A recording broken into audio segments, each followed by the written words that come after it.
जब चाइना कुछ करता है तो आप क्या, जैसे चाइना ने अटैक किया या चाइना के साथ आपके बॉर्डर्स पे लड़ाई हुई, जो कुछ भी हुआ, तो उस पे आप इतना ज्यादा नेगेटिव नहीं जाते जितना आप लोग पाकिस्तान के साथ जाते हैं, ऐसा क्यों है? जी, चाइना के साथ हमारी 1967 के बाद चाइना का जो लाइन ऑफ एक्चुअल कंट्रोल है, इंडिया में 4 किस्म के बॉर्डर हैं। चाइना के साथ जो बॉर्डर है हम उसको लाइन ऑफ एक्चुअल कंट्रोल बोलते हैं। और 1967 के बाद आप लगा लीजिए तकरीबन 55 साल हो गए हैं आरजू, और 55 साल में एक भी गोली फायर नहीं हुई, single round of ammunition fire नहीं हुई, कोई जख्मी नहीं हुआ। हाँ, थोड़ा बहुत थप्पड़ लात घूसे ये चले हैं बॉर्डर पे, पर फौजें थप्पड़ लात घूसों में नहीं लड़ती हैं। आर्मीज डोंट फाइट लाइक दैट। तो कहीं ना कहीं चाइना में भी अंडरस्टैंडिंग है कि इस चीज को एस्केलेट नहीं होने देना। ये होता क्यों है ये भी जल्दी से बताता चलूं। जो लाइन ऑफ एक्चुअल कंट्रोल है उसको हम लोग अक्सर क्या होता है मेंटली जोड़ने की कोशिश करते हैं लाइन ऑफ कंट्रोल से, जो कि 750 किलोमीटर की है पाकिस्तान के साथ, Jammu and Kashmir union territory में जो पहले स्टेट था। आरजू जी, मामला ये है कि लाइन ऑफ एक्चुअल कंट्रोल जो पाकिस्तान के जो माफ कीजिएगा चाइना के साथ है, वो परसेप्शनल है, वो फिक्स नहीं हुई है, वो परसेप्शनल है। चाइनीज अंदर आते हैं, उनको लगता है हम चाइना में ही आ रहे हैं क्योंकि वो क्लेम करते हैं वो टेरिटरी। हम लोग चाइना के अंदर चले जाते हैं क्योंकि हम क्लेम करते हैं। लेकिन जो भी अभी तक हुआ है हमारा चाइना के साथ, मैं भी लाइन ऑफ एक्चुअल कंट्रोल पे मैं सर्विस कर चुका हूं, और वहां पे मैंने देखा था, मैं भी करीब काफी दर्जनों बार मैं चीन के अंदर जा चुका हूं। तो उनको हम ड्राई फ्रूट दे देते हैं, बादाम पिस्ते उनको पसंद आते हैं, तो उन्होंने हमें वो कंडेंस मिल्क का डब्बा दे दिया था, मुझे एक बार याद है। और एक चाइनीज जैकेट भी दी थी चाइनीज आर्मी की, वो पता नहीं किसी ने ले ली मुझसे। तो ऐसा मतलब वहां पे बेसिकली 1967 के बाद फायरिंग नहीं हुई। लाइन ऑफ कंट्रोल में ऐसा नहीं है। लाइन ऑफ कंट्रोल में हर रोज बमबारी होती है, हर रोज वहां किसी ना किसी को चोट लगती है, आपकी तरफ से भी हमारी तरफ से भी बुरी खबरें मिलती हैं। तो चाइना और पाकिस्तान का मामला बिल्कुल मुख्तलिफ है, बिल्कुल अलग है। आप ये कहते हैं कि ऐसा नहीं है कि आपकी जो सरकार है, आपकी गवर्नमेंट है, वो 26/11 ऑर्डर करती है। वो कुछ लोग हैं पाकिस्तान में जो करते हैं, मैं आपको बताता हूं। वजाद खान पाकिस्तानी जर्नलिस्ट हैं।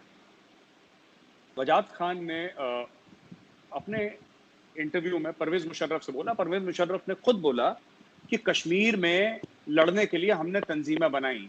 उन्होंने, परवेज मुशर्रफ जो आपके प्रेसिडेंट थे, आपके आर्मी चीफ थे, सरकारी थे, वो गवर्नमेंट ही थी पाकिस्तान की परवेज मुशर्रफ, क्योंकि इलेक्शन तो थे नहीं, 10 साल तक वही थे। उसके पहले उसके पहले समय जनरल जियाउल हक थे। तो इन सब की अगर आप खासतौर से in the line of fire पढ़ें या उनके इंटरव्यूज देखें, वो बड़े साफ तौर पे उन्होंने बोला है कि ओसामा बिन लादेन हमारा हीरो। उन्होंने बोला लश्कर तैयबा हमारा हीरो है। तो वो लश्कर तैयबा, वो ओसामा बिन लादेन, जो कि यूनाइटेड नेशंस ने जिनको बोला है कि टेररिस्ट हैं, राइट। अब देखिए मैं आपको बताता हूं, एज एन इंडियन हमें क्या लगता है।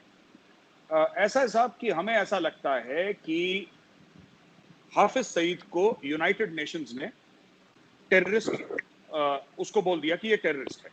वही हाफिज सईद को यूनाइटेड नेशंस ने टेररिस्ट बताया, जिस यूनाइटेड नेशंस का आप कश्मीर के हवाले से बोलते हैं कि साहब ये 1947-48 की आप बात करते हैं यूनाइटेड नेशंस रेजोल्यूशन की।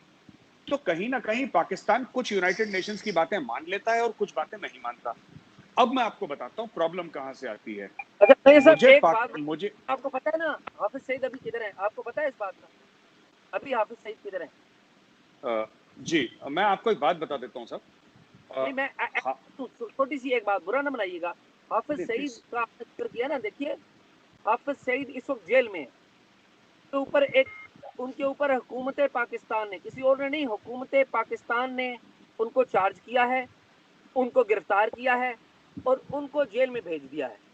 आप की बातों को मैं इनकार नहीं कर रहा हूँ, मैं सिर्फ आपको ऐड कर रहा हूँ कि देखिए आप पाकिस्तान को बुरा कह रहे हैं, ये वही पाकिस्तान है कि जिसके आर्मी चीफ ने, जनरल मुशर्रफ ने वो बातें कही, जो उन्होंने गलतियां थी उन्होंने मानी। ये आप इस बात को भी इस तरह से भी देखिए। और फिर यही वही पाकिस्तान है जिसने हाफिज सईद को गिरफ्तार किया और हाफिज सईद को आप जेल के पीछे हैं। तो इसको पॉजिटिवली भी देखिए। जी, नहीं साहब, इसको हम पॉजिटिवली इसलिए नहीं देख सकते क्योंकि हाफिज सईद कई बार जेल जा चुका है, कई बार जेल से निकल चुका है, पहली चीज। नहीं, allow me to complete sir. मैं थोड़ा सा, अगर आप आरजू ऐसे कैसे होगा? अगर प्लीज 1 मिनट में कंप्लीट कर लेंगे फिर आप बता दिएगा। एजाज एक मिनट, मेरे साथ एक आखिरी बात, मैं इंटरप्ट नहीं करूंगा, मैं माफी चाहता हूँ। मेरे साथ हाफिज सईद साहब, प्लीज मेरा बात प्लीज। हाफिज सईद पहली दफा जेल में गए, मैं आपको बता देता हूँ। वो इससे पहले नजरबंद रहे हैं, घर पे रहे, और वो नजरबंद किसी केस पे नहीं, हुकूमत उनको ऑर्डर कर देती थी नजरबंद। ये पहली दफा हुआ है हाफिज साहब को जेल जाना पड़ा है और उनके ऊपर केस अदालत में प्रूव हुआ है। ये बात बड़ी इंपॉर्टेंट है, ये बात बड़ी इंपॉर्टेंट है। आप करिए बात। अब आपको इंटरप्ट नहीं करूंगा, प्लीज आप करिए। नहीं, कोई बात नहीं साहब। देखिए, आप जिनको साहब बोल रहे हैं, हाफिज सईद को आप साहब, चलिए कोई बात नहीं, ठीक है। मैं बाल ठाकरे साहब को भी साहब ही बोलता हूँ, बाल ठाकरे साहब को भी साहब ही बोलता हूँ। सर, बाल ठाकरे ने पाकिस्तानियों को नहीं मारा कभी। नहीं, उन्होंने नहीं मारा। उन्होंने इंडिया में मस्जिद, बाबरी मस्जिद को शहीद करने में बड़ा रोल प्ले किया। मैं उनका भी एहतराम करता हूँ। दो चीजें एजाज जी, ऐसा है ना कि मुझे ऐसा लगता है कि थोड़ा सा इंडिया के बारे में आप लोगों को पढ़ना भी चाहिए। जो शिवसेना है, कैसे शुरू हुई, क्यों शुरू हुई, उसके कई सारे मुख्तलिफ उसके फैसेट्स हैं जो हमारे डिबेट का स्कोप नहीं है, तो मैं वहां पे जाऊंगा नहीं, फिर डिबेट लंबी हो जाएगी। मैं सिर्फ आपको ये कहना चाहता हूं कि हाफिज सईद ने लश्कर तैयबा शुरू करी। Pakistani president, former army chief Pervez Musharraf record पे है कि हाँ हमने शुरू करी, हाँ हमने तालिबान शुरू करी, हाँ हमने अलकायदा की मदद करी, हाँ उसामा बिन लादेन हमारा हीरो था। पहली चीज।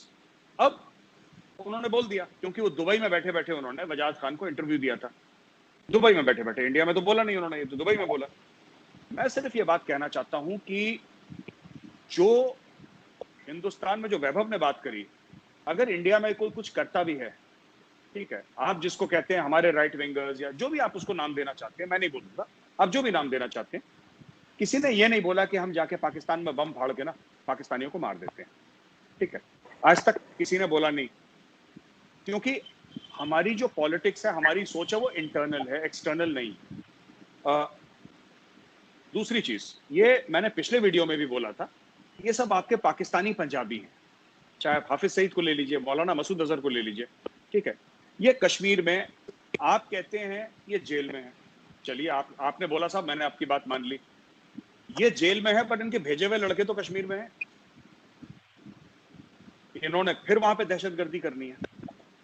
और मैं आपको बताता हूं, ठीक है, कि इतनी ज्यादा प्रॉब्लम हो गई है, और इससे क्या हुआ है कि जो हमारी प्रॉब्लम है वो तो है, पर आप दो पाकिस्तानी यहां पे बैठे, मैं आपको बताता हूं, आप लोग मानेंगे मेरी बात, पाकिस्तान की जो रेपुटेशन डैमेज हुई है इसकी वजह से, वो इररिपेरेबल डैमेज है।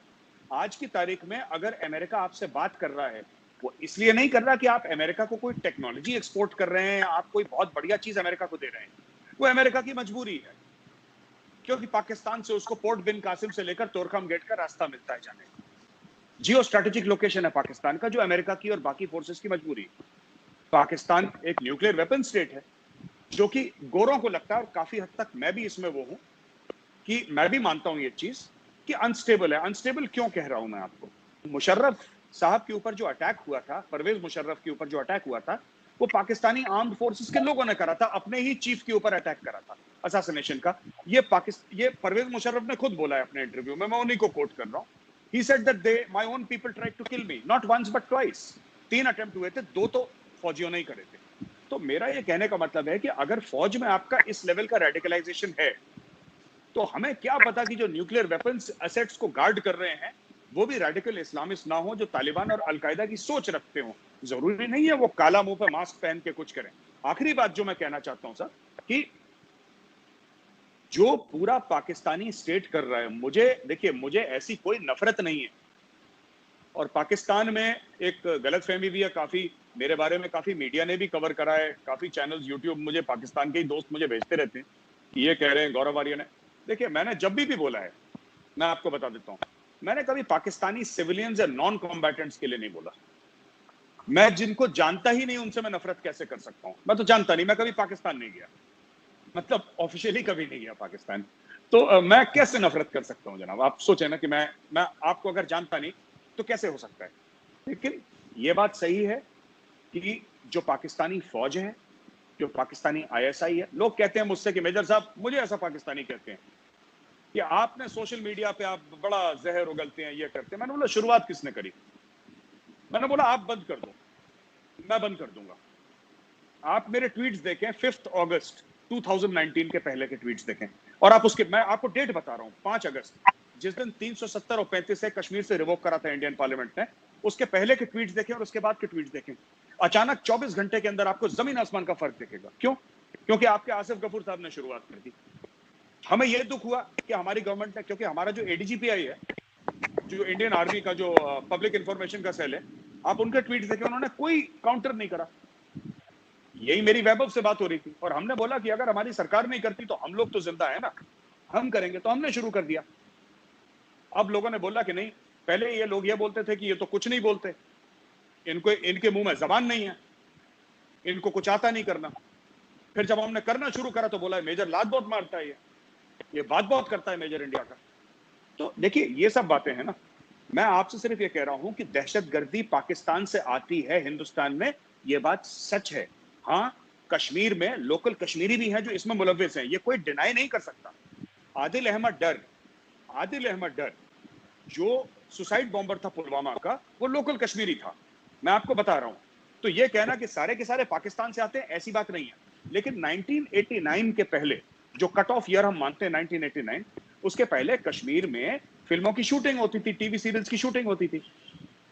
तो आप एक बात बताइए, लश्कर तैयबा का हेडक्वार्टर कायमुरीद के में, जैश मोहम्मद बहावलपुर में, उनका मेन लाहौर में, दोनों के घर हैं, वो बात अलग है। लेकिन ये तंजीमें हैं आपकी।